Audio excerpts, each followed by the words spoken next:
Uh, what's your name? Krishna Kanan Shukla.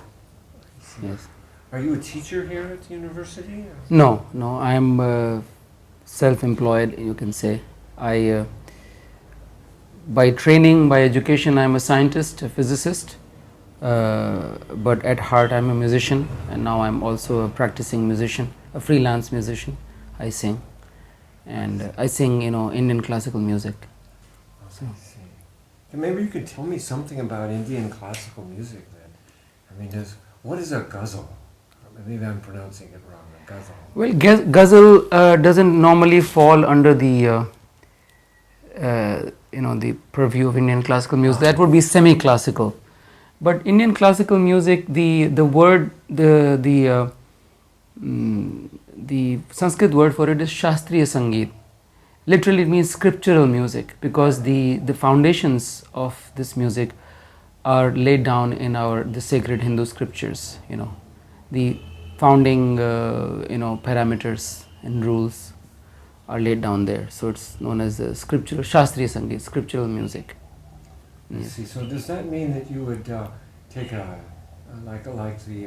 hear the kirtan music, the chants? Is that Indian classical? I'm completely ignorant. Yes, that would not be called Indian classical, but there is tremendous respect for that, because these things, they go more to the source, of all of music itself. When you talk about kirtan, then you are talking about songs that are sung in the praise of the Lord, in the praise of the divine, and that's when all the rules are thrown away, because when you are singing for God, then then you don't have to worry about grammar or about musical etiquette, etc., because the source of all beauty, the source of all etiquette is God, in the beauty of God. So yeah. So explain to me what would qualify as Indian classical music? Indian classical music, it's very hard to define, but it's like a science. It's a science of the inner world. The scientists in the West, they made their consciousness extroverted. They looked outside, looked at this world which existed outside of them, and they tried to find common elements that they could mathematically represent, and to find laws, the laws of gravitation, laws of electromagnetism. So a few simple equations, a few simple statements that would be able to explain a huge multitude of phenomena, diverse phenomena that people see all around them.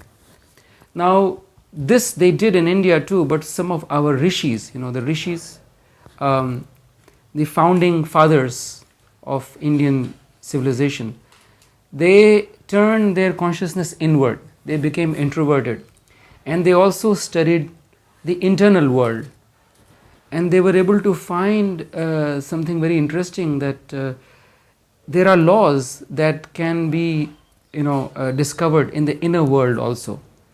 So especially in the world of psyche and emotions, especially in the world of emotions, which are a big murky area for people in the modern world, but they were able to find the relationship between sound and emotions, between musical notes and emotions, how certain intervals, certain notes will give rise to certain emotions.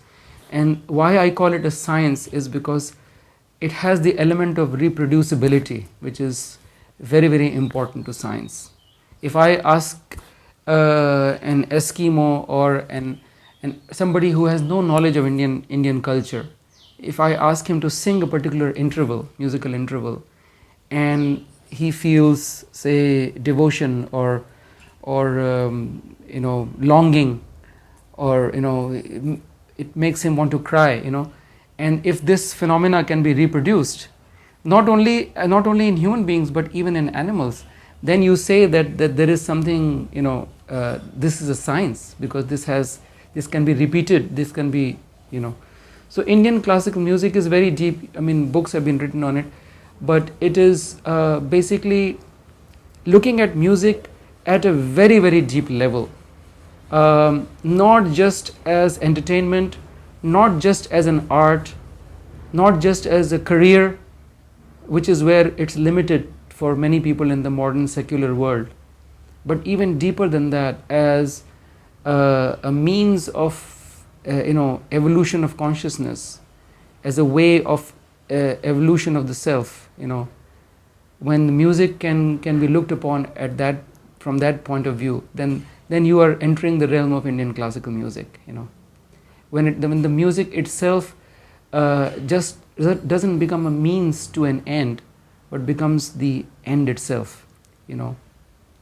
So the founding fathers of Indian classical music would, for example, practice a particular interval for, say, a whole year, and they would begin to see various shades and various colors and various properties that normally people would never have even imagined.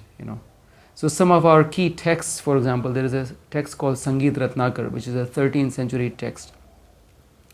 It talks about how different colors are associated with different notes. It's very, very interesting, because you see the founding principles of Indian philosophy and hence Indian civilization are very different from scientific materialism, from Western science.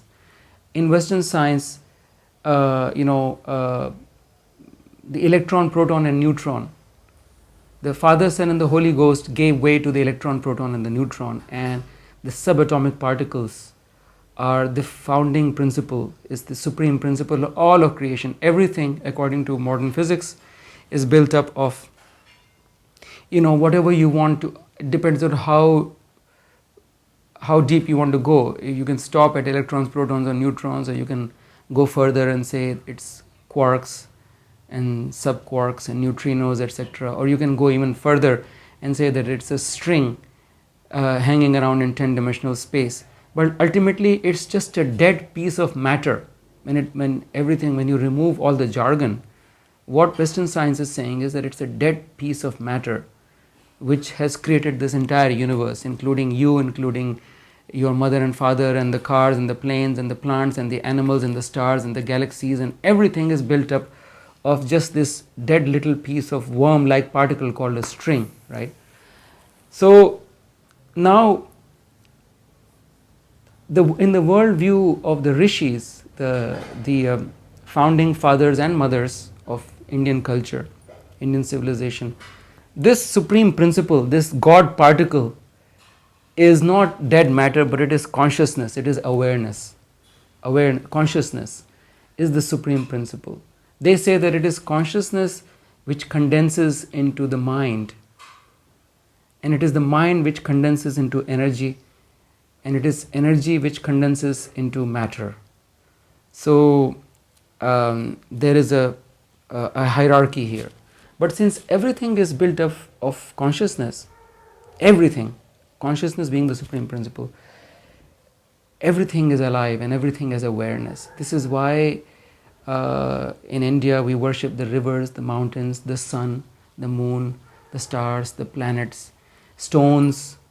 It comes from a very, very deep scientific philosophy. And not only these tangible objects, but even things like the musical notes. The notes of the music, the what we call sa re ga ma pa da ni, or what in the West is called do re mi fa sol la ti. These are also conscious entities. Even time and space are conscious entities, according to Indian philosophy. There is nothing devoid of consciousness. So even the musical notes, the notes of the music, they are divine entities. And when you sing a note, the founding fathers and mothers of Indian classical music would say that if you sing a note, it's called swar sadhana, when you try to perfect a note, perfect an interval, sing the interval perfectly with respect to the dominant note, and when you sing it with feeling, with understanding, with devotion, with proper visualization, then you see then that it comes alive. There comes a time in your practice, in your training, when those notes, they become like your personal friends. They speak to you, they talk to you, they bless you when you sing the note properly. So it's a very, very deep, Indian classical music is a very deep subject, and we would probably be led astray from our main subject here. But I hope. Very interesting. Yeah.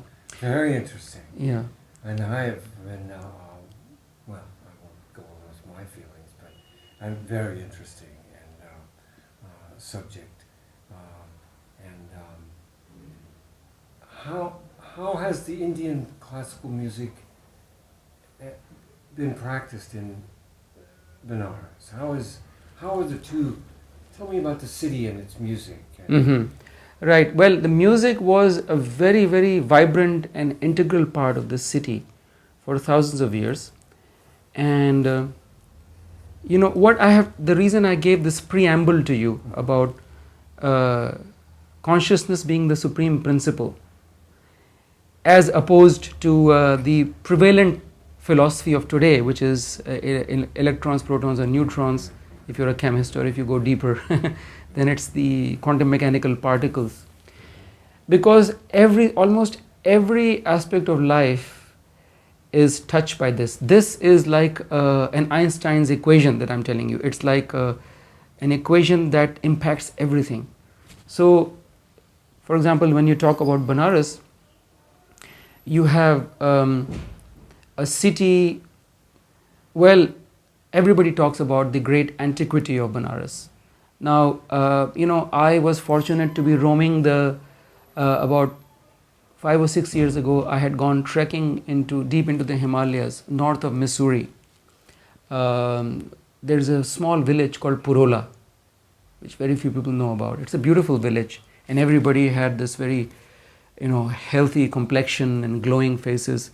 They eat this, they grow this rice, which is like pink in color, and I think it is full of good nutrients. So anyway, when I was there recently, a few months before I arrived there, they had discovered a Vedic Yagyashala, which is like a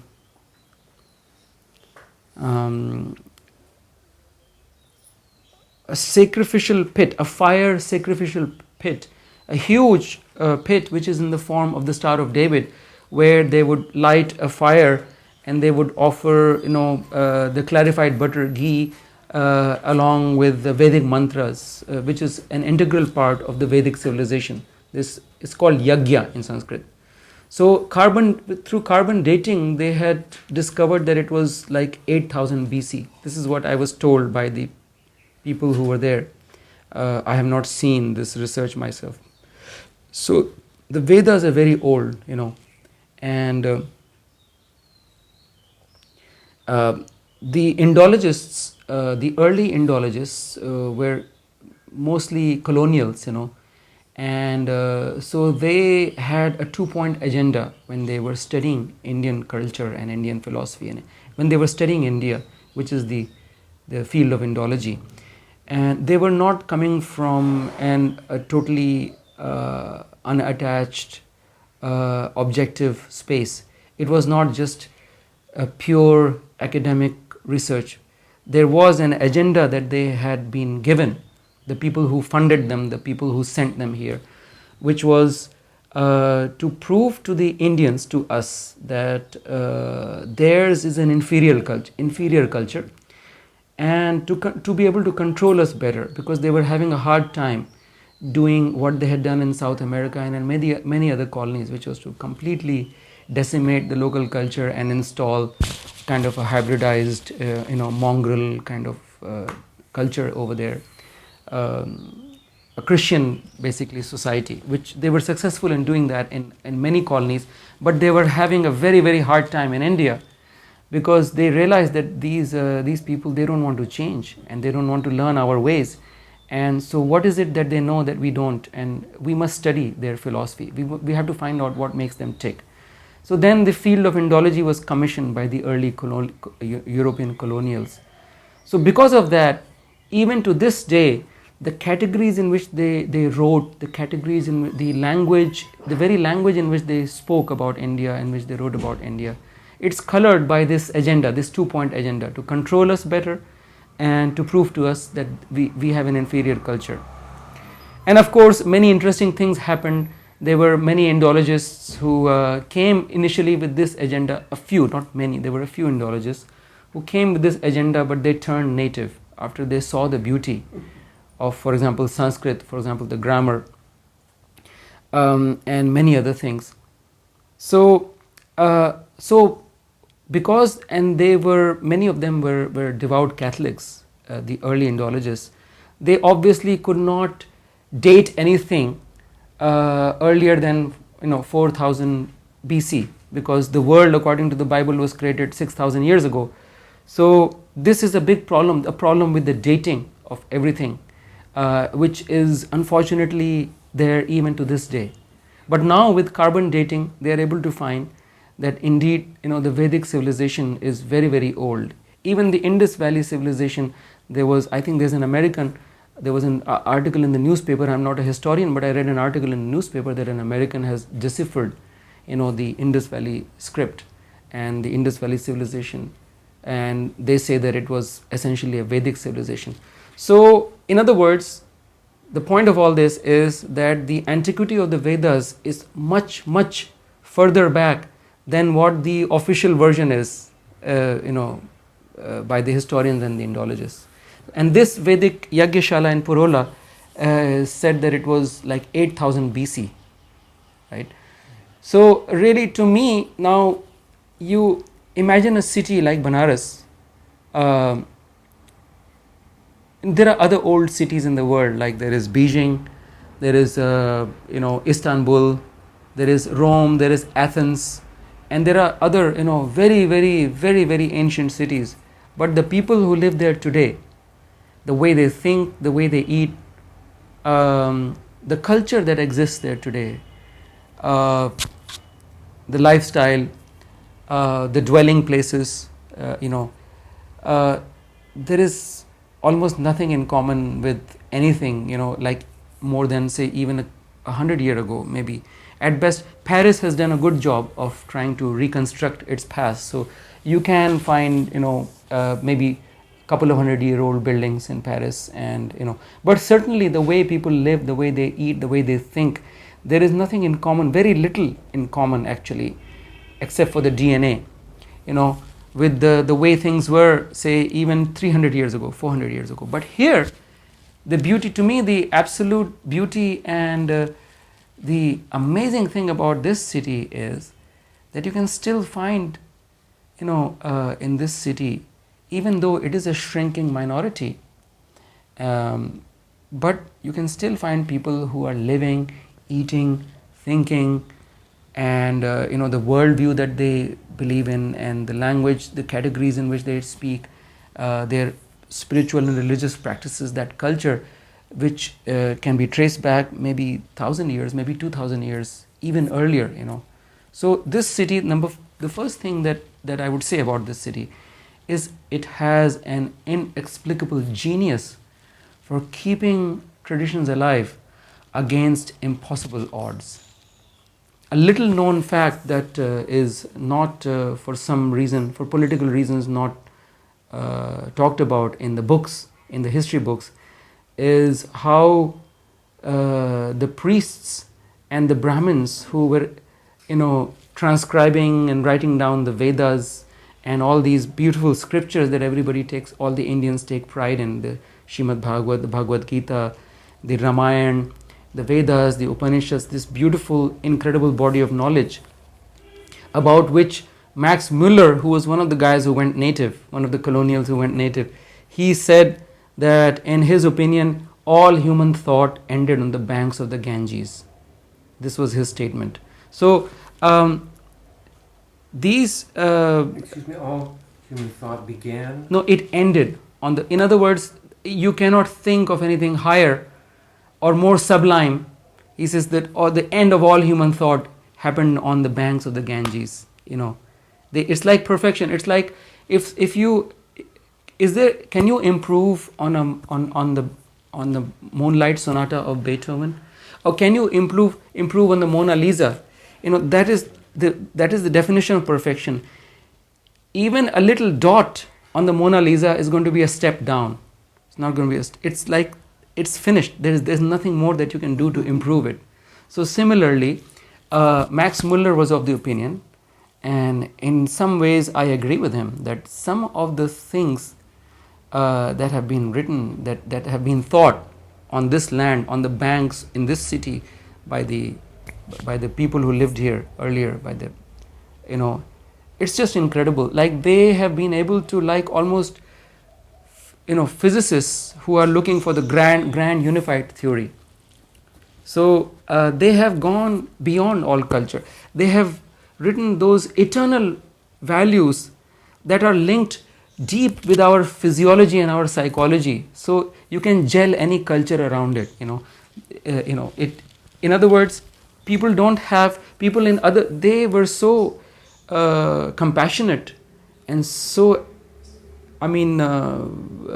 sublime and intelligent in their beings and then in their thinking, that the values and the laws of being that they have discovered, they are universal. You can be an Eskimo. You don't have to. I tell people when I go to the West that you don't have to become Hindus. You don't have to become Indians.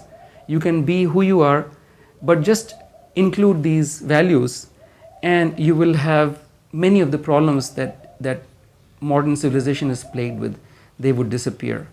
A simple thing like, it's not so simple, but infusing compassion, spiritual values into Western science, for example, which is my own personal axe to grind, which is what I'm working towards, is to infuse science with spirituality rather than trash science and demonize science and scientists. My prescription is to, give them a refresher course,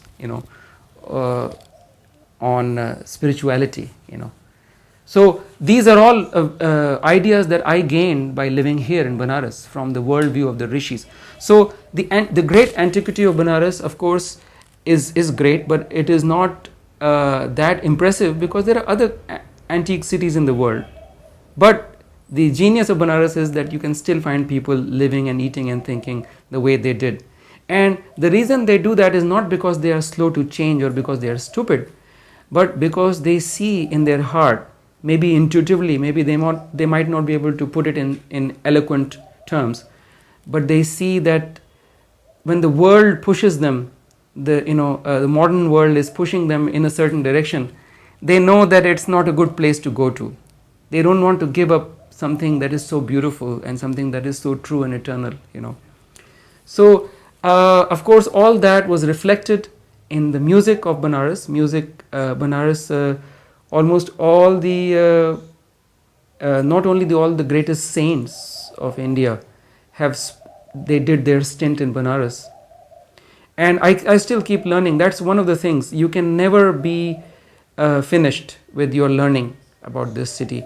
It was just, in fact, a couple of days ago that I found out that one of the greatest saints of Maharashtra, Namdev, he spent a considerable amount of time here meditating, and a friend of mine has discovered that cave where he meditated. There's a cave where he wrote some of his beautiful songs, and he is a revered saint in Maharashtra, belonging to the Varkari tradition. Similarly, I discovered 1.5 years ago that one of the greatest musical geniuses of South India, this Dikshitar, was a saint as well as a great. He's one of the three. If you go to South India, they talk about the Trinity, the three musicians who are like you can say the Brahma, Vishnu, and Shiva of all of South Indian music.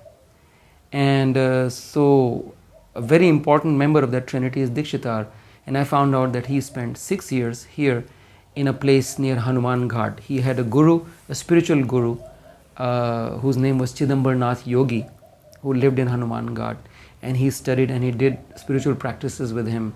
And when his spiritual practices were complete, his guru told him to take a dip in the river, and when he did that, he found a gold veena. Veena is like the lute of Saraswati, a gold veena which is still kept in a museum in South India. He found it right here. So, Banaras, the antiquity of Banaras, but the fact that it has a genius for keeping precious things alive against impossible odds.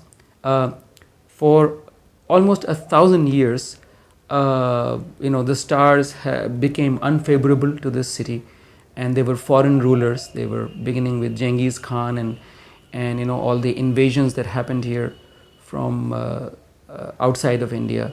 And then the Mughals, the Muslims, they lived here, and there are incredible stories of genocide, of people know that they destroyed almost every temple. But what people don't talk about is that when they went to destroy a temple, they were usually a family of priests, of Brahmins, who were the custodians of the temple, who tried to stop them, and whose heads were chopped off. And they were like millions of people who were killed in trying to protect the beauty of these temples, the spiritual sanctity of these temples, and the people who used to translate the Vedas, by hand, because printing was not known at that time. So many people were killed. So in spite of this, for me, if you ask me, one of the things that really I wonder about and I am grateful for, it's a great miracle that I can walk to Pilgrim Book House or to Chaukhamba and buy a copy of the Upanishads, buy a copy of the Vedas.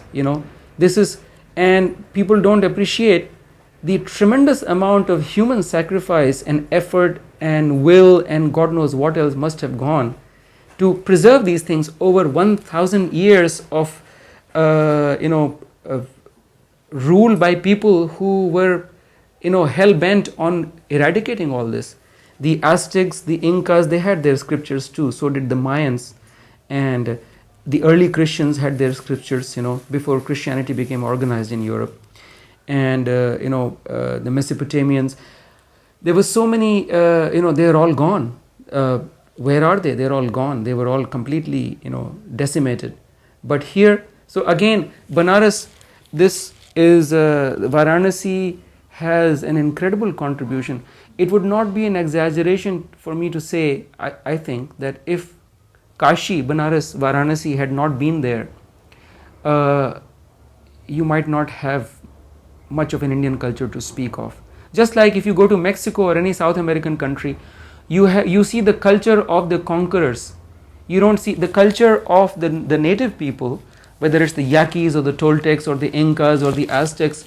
It's just, you find in the books of anthropologists, but you don't find that. In fact, you won't find any pure thoroughbred native species anymore. There was so much inbreeding because it is a well-known fact that when people conquer, they go on rape and pillage and all that, So the fact that India didn't become like a South American country, where you just you can maybe in some class, some university class on anthropology, you can read a little bit about the Vedas, or the Upanishads.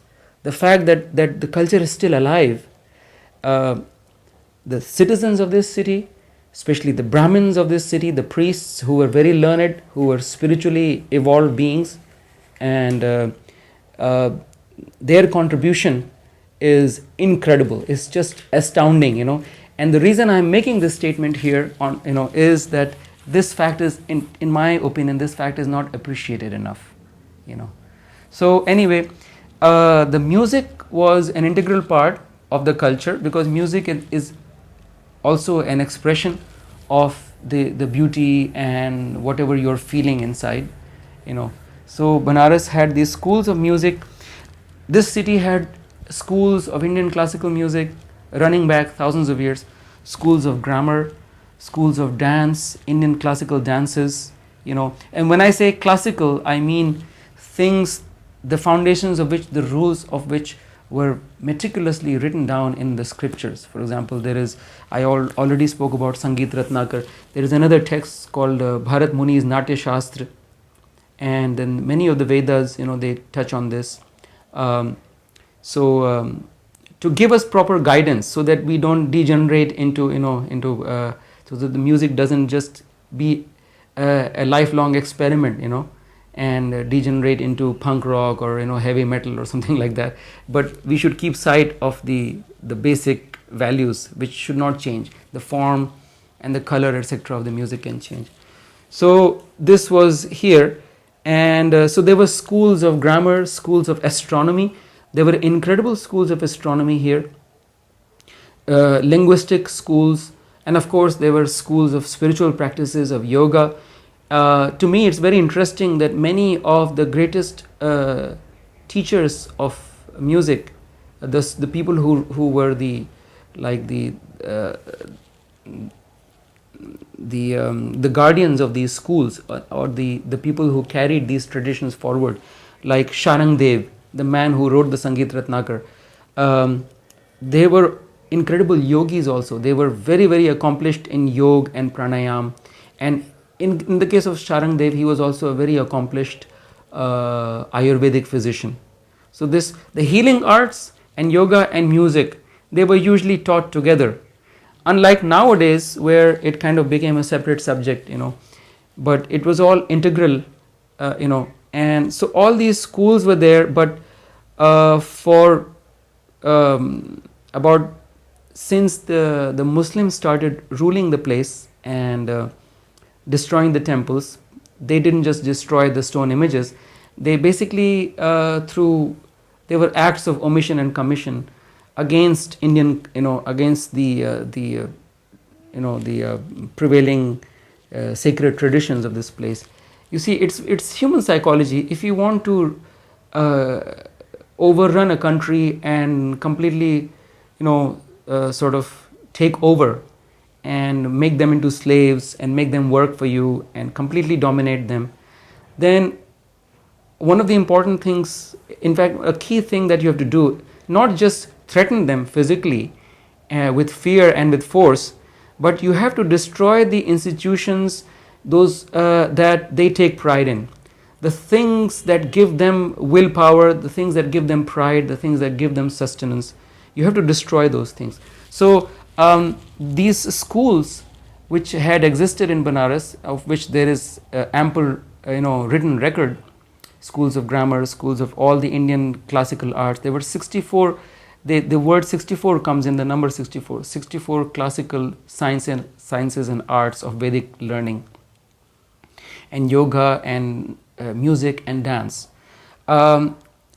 The kings, they stopped funding them when the Muslims came, and later on when the British came, they had their own agenda. The Muslims kings, they had their own agenda, so they stopped funding them, and so these people began to starve, and so a lot of these schools, they died out, and now we still have, at least the books are there, some of the books are there, much is lost.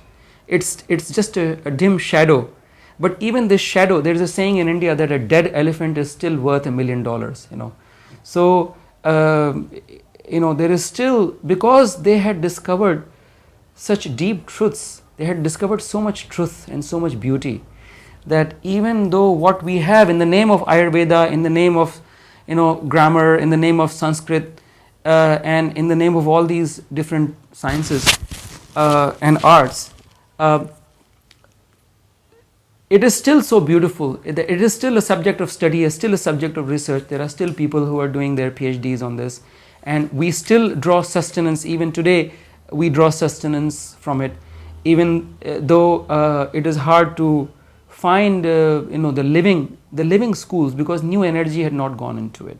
To give you an example, Ayurveda, a professor of Ayurveda told me, he's dead now, he was professor in Banaras in the university, when I was a young college student. Even though I'm a physicist and a scientist, but I used to love Ayurveda. So I used to go, and when we became friends, I would go hang out with him and he would tell me about Ayurveda. So one of the things he told me, which stuck in my head, was that the Ayurveda of today, what goes by the name of Ayurveda, is just 1% of the original knowledge, because more than 70 to 80% of the plants that are mentioned in the Ayurvedic texts, they are extinct. Now, out of the 20% that remains, which is still a huge number, because there were thousands of plants that had been studied and detailed pharmacopoeia and their medicinal values and their personalities, and it's so beautiful how they looked at every plant as a living being, as a personality, and they would speak to the presiding deity of every plant. When a medicinal plant was planted, there was a mantra, there was a ceremony and a mantra for that. And the day 24 hours before they were going to harvest the plant, they would go and stand in front of the plant, and they would explain to it, and they would say that I'm going to come here in 24 hours and I'm going to harvest you. They would inform the plant, and they would wait for the proper stellar constellation, etc., because then the plant would, according to them, the cosmic healing, cosmic energy would, the plant will gather that in those 24 hours, and it would get charged with the healing energy. So this professor told me that Ayurveda, the 20% that remains, the people who knew how to recognize these plants, they are gone. So if you go to an average Ayurvedic pharmacy today, you'd find maybe 200, 250 out of 200,000. So that's why it's about 1% of so this, something of this effect has happened in every classical branch of learning. But this city was the powerhouse for all these branches of learning. For example, the astronomers who were here in Kashi and who used to shuttle between Kashi and Ujjain, which was also a great center for astronomy, they had been able to calculate to a decimal precision